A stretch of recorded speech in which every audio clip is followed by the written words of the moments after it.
I apologize for getting us started early and cutting our break a little bit short, but I have a lot to get through, and I want to share it with you. So thank you, guys. So my name is Ari Lerner. Today I'm going to talk to you about powering our Arduino with AngularJS. So real quick before I get started, my name is Ari Lerner. I founded a small company in San Francisco called fullstack.io. I wrote a book called NG-Book, which is right here. This guy. It's really big. That's what she said. I write NG newsletter. I also have a couple other books out on D3 on AngularJS. I teach in San Francisco, and I volunteer at a couple of schools, and my primary background is in distributed computing and infrastructure. Okay, so what are we going to do today? Today, we are going to prototype a $3.2 billion business in 20 minutes using the open source hardware platform, the Arduino, and AngularJS. All right, so you might be asking, why would we use the Arduino as opposed to something like the Raspberry Pi? Well, the Arduino is really good for embedded systems, low power systems, wearable computing, stuff like that. You probably don't want to use a Raspberry Pi to power your sprinklers or to power, say, a Fitbit watch, where an Arduino is a good place to prototype that. And go into production, you can take the Arduino into your own custom board really easily. So how are we going to accomplish this? First, we're going to run an HTTP server on the Arduino. Then we're going to get the Angular app from that HTTP server. And then we're going to discuss how we communicate from Angular to the Arduino and also from the Arduino back to Angular. So running an HTTP server, writing an HTTP server in C is hard. It's really hard. However, the Arduino Ethernet library makes it a little bit easier. You guys can see that code. Makes it a little bit easier to manage. You still have to deal with the HTTP protocol when you're building an HTTP server using the Ethernet library provided by the Arduino platform. However, you can make it a little bit easier if you use a library. Like the library that we're going to use in this project is called the Tiny Web Server, and it allows us to simplify our HTTP code. It also allows us to map requests and request methods to C functions that we'll define in the Arduino, as you can see here. For the next few slides, we're going to be discussing this index handler. So in this index handler, we are passing back from a request straight HTTP. It's also slightly shortened. By the way, I forgot to mention, all this code will be open sourced somehow. I'm not entirely certain how, probably through GitHub. Okay, so how do we connect to the net from the Arduino? We can use either an Ethernet shield or a Wi-Fi shield. I think those are the only two options, actually. We can either use one of those two. The code to connect to the net is pretty much the same. The slight variation is depends on which Wi-Fi shield you're using, if you're using Wi-Fi. All right, so you might be asking, where's the HTML? We have a couple different options how we serve HTML. Because of limitations on the amount of space we actually have in the Arduino, today our demo is going to focus on how we load from a remote server, how we load our code from a remote server using the native browser functionality. What I mean by that is in the script tag where we have source, when we're adding for instance, a JavaScript script tag, we have that source tag. That will allow the browser to actually go do the fetching of the JavaScript file as opposed to needing to store that on the Arduino. When you're going to production, however, it's better to use something like an SD card or it's not better, it's just different. If you want to, you can get a bunch more space. Like I think this is 16 gigs of space on this little SD card. So you don't have to depend on a remote server when you're running your hardware in production, or when you're running your $3.2 billion business. Yes. Also, if you don't want to actually connect to the wide open internet, if you can host your own access point for your individual hardware, using an SD card is a way to get away from needing to request remote resources. However, it's really good when you're going to production because it's hard to update those applications if all your native code is based entirely on an SD card. Because otherwise you have to go into each one and pop it out, replug it in, and rewrite the file that's on there. So today what we're going to do is we are going to load a script tag back in our index handler. If you guys remember, we were just passing straight HTML back there. We're going to modify that index handler, so we're going to attach a script tag that will load our scripts JS file, as you can see here. So you might be asking, where's the Angular? And you probably made an assumption. It's in the scripts.js file. So the scripts.js file looks a little bit like this, where we're grabbing an instance of that script tag. We're also grabbing the host from there for various reasons. Inside of this script.js file, you'll see that we're listing all of our Angular code, and we're also listing all our Angular dependencies, and then we're attaching those to the page at runtime. This way, we can limit the amount of data that the Arduino needs to pass back to the Angular app, and we can just let the browser take care of loading those files for us. This all happens at runtime, by the way. If you look at the source if you look at the source, then you'll see that we only have that minimum HTML. But if you look at the actual live running page, you'll see all these things are attached. Also, to do embedding of Angular onto a page, what we're doing is we're attaching the ng app directive directly to the page in the body element, and then we're adding a single div, and that div contains a directive called main view. So our entire application is contained in this main view directive. All right. So now we've talked about how we get the Angular app from the Arduino. Let's talk about how we interact from the Angular app to the Arduino. First thing we'll have to do is we'll have to expose the local IP of the Arduino to the Angular app. We can do this very simply using the same method that we did to inject the scripts tag by modifying the index handler written in C to include the IP on, in our case, we're using a global object on the window.ip, and we're attaching that, the local IP to, we're exposing it to JavaScript. Inside Angular, we can use this really simply also. We're going to be interacting primarily with the Arduino provider, and this allows us to set a URL for all the requests that we're going to make.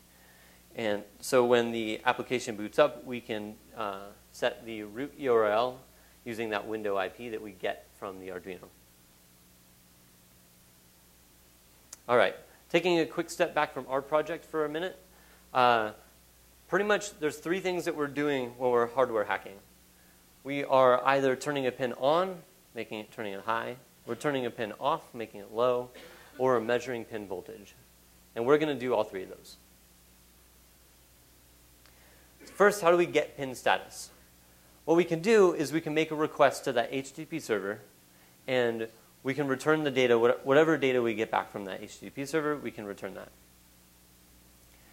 So we'll make a request using get to the /pins route, and then we can get that pin status in the C code. It looks a little bit like this, where we are grabbing that request using tiny web server to map our pins handler to that request, and then we are manually converting the pin status to JSON. As you see, we're creating these scripts, or we're creating that JSON manually down here. All right, so how do we modify pin states? How do we turn a pin on or turn a pin off using Angular? Well, Angular works by default with JSON. It's just JavaScript. But the Arduino does not. It has kind of a hard time doing it. And it's really hard to parse a schemaless data object in C. It's type safe, or that's typed and it's it's compiled. So we could do that. You could use a library called AJSON, for instance. There's a couple other libraries out there that do a relatively good job at it. But it's even easier, rather than using JSON, which is a really verbose format, verbose in terms of C, we can create our own protocol. So we can turn our JSON object that basically describes, for instance, in this JSON object, that describes that we want to measure the temperature of our temperature gauge on our Arduino from 24 bytes that's compressed without those spaces to 4 bytes in ASCII representation. We can use a function like this. This basically just iterates over every single one of our JSON objects of the array and converts that string, and just like that. Again, that will turn this JSON into the 24 bytes of JSON into this 4 bytes ASCII string. All right, so how do we use that in a service? Because inside my Angular app, I want to make the calls as though I'm making it with JSON. So in my Angular app, I would say on pin 7, I want to measure the temperature. So we can wrap that bundling of the encoding into a service. In this case, we're using the Angular provider. And in the Angular provider, we're making a call to pins digital using a post request, and we're passing along that action. Another thing that we're doing inside of here is we're passing in the length of that string that we are sending in. That way, when we get to our C code, we know how much data to expect and how much data to parse, which is something if you haven't written C, that's something that it's much better to have that rather than pass it's much better to have a string length so you know exactly how much data you need to fetch. So in our C code, back over here, you'll see the first thing is I've defined a getTemp action type. This getTemp using enum matches that up with 0 because it's the first element. And then when we make this post request to pins digital, we'll fetch the length that we send in using our service, and then we'll get that request data, and we'll fetch that request data from the object, from the request, the post request. That's what I meant to say. All right, so in our post request, we can iterate over every character inside of our string, and we can take actions based on that iteration. So for instance, our P7A0 would come into here, and we'd have our first character would be P, and we would know that we were operating on a new pin. Then we can go ahead and we can iterate over the next character in the string and see what we're actually asking for and see what pin we're looking for. In this case, after we get P7, we'll get to A, we'll catch that A, and then we'll match that A up to the action that we're interested in. Again, we said A0, and that's going to match up with this getTemp based on where we place it in the enum in the C library. And then we're just going to run a function called getTemp.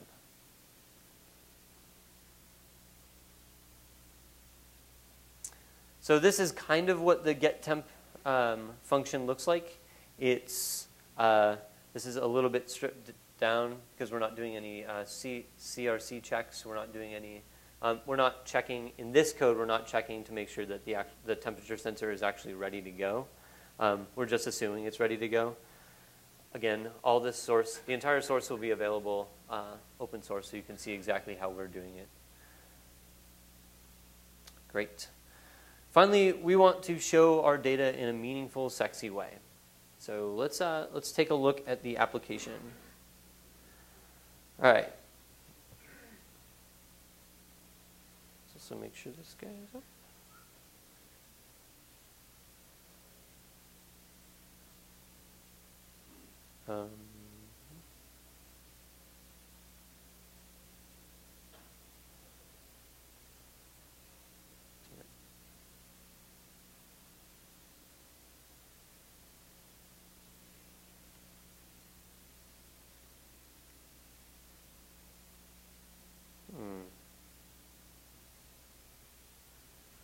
working right before. Does anybody have an iPhone I can borrow?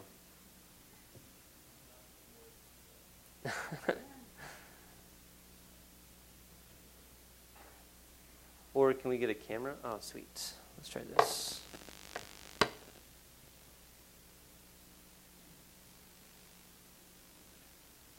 Where are your settings?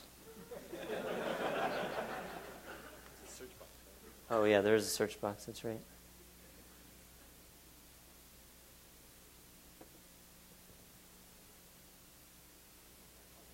Wi-Fi. And I want to connect to...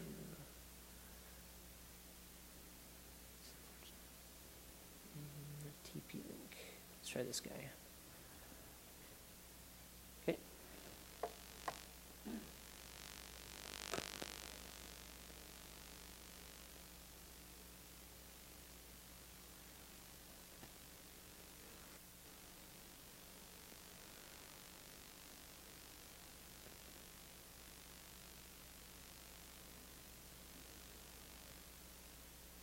All right. There we go. Not sure why that didn't work the first time.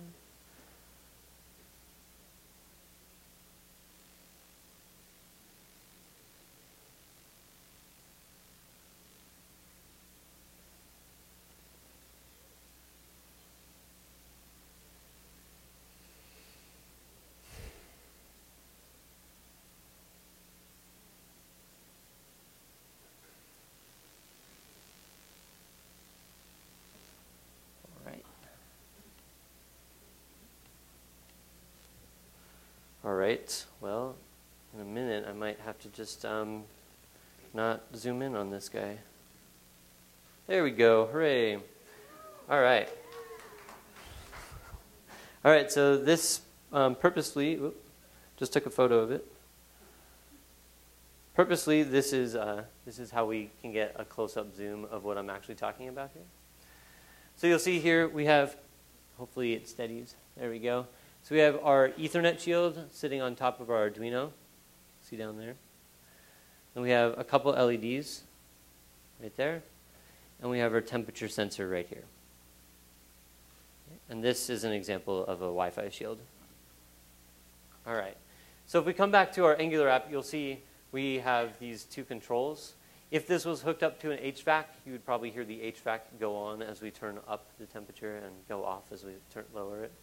However, since we're not hooked up to an HVAC, we're just going to use these pins to reflect what's actually happening on the Arduino. By the way, thank you, Ellie Beal, for helping out with the interface. Just want to say that. You guys see the pin go on as we turn it up? Okay. We can turn it back on. Now, if we want to go low, we can turn on the blue pin. Pretty rad, right?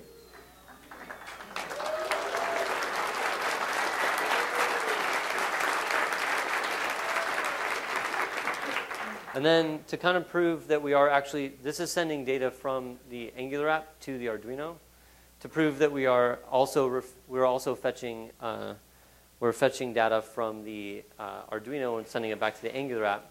I will put my finger on the temperature sensor and we should see it go up. Although I am kind of cold right now, so I might just stay where it's at. I might have to blow on it. We'll see. That's what she said. Sorry. I don't know why that happened. Okay, 1 second, let's see. Oh, thank you.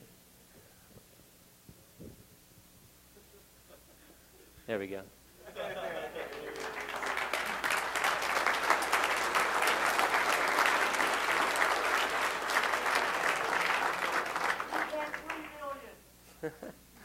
All right, whoop, you can go away. Oh boy, that's not what I meant to do.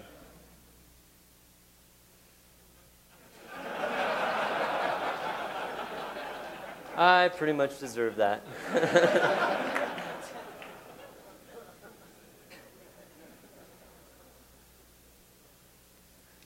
All right.